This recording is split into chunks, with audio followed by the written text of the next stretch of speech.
Many women and some men wonder why they ended up codependent. I'll tell you why today. If you're living with a narcissist or whatever your marital crisis is, I'm your guy. I'm your psychologist. Go to my website, davideclarke.phd.com. That's Clarke with an E. And you'll see all my resources for your marital crisis. I don't care what it is. I have a book for you. I've got a plan for you. You can talk to me in a 45-minute phone advice session. I'll get the background and I will give you a plan in that very first session. I will tell you what to do. That's my job. You'll never hear Dr. Clarke say, well, what do you think you should do? That's what I'm for. That's what you're paying me for. Okay, today's question. I recently realized I am a codependent. Okay, that's a start. I've lived with a narcissist for 20 plus years. Yeah, long enough.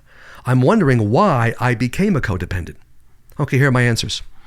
Part of the answer is in your email. You have lived with a narcissist for 20 plus years. If you stay with a narc for more than even several years, you're actually forced into a codependent role, whether you're a man or a woman.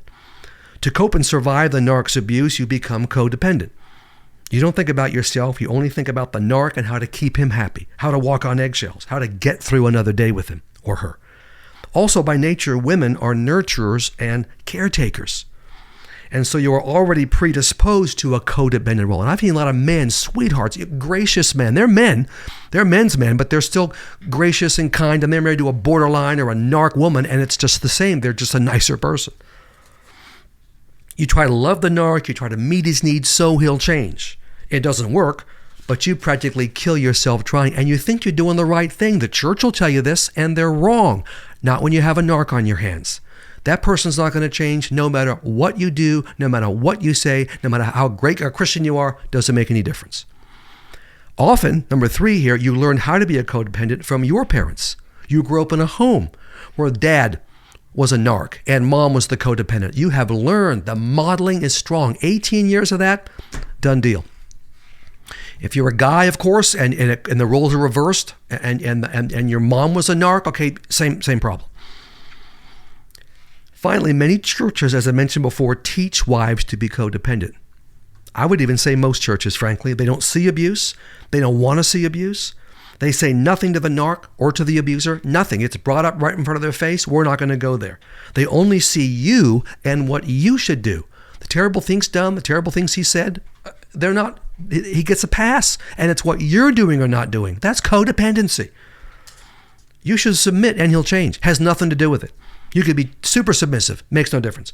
You should love him and he'll change. He's got nothing to do with love. He's got a problem.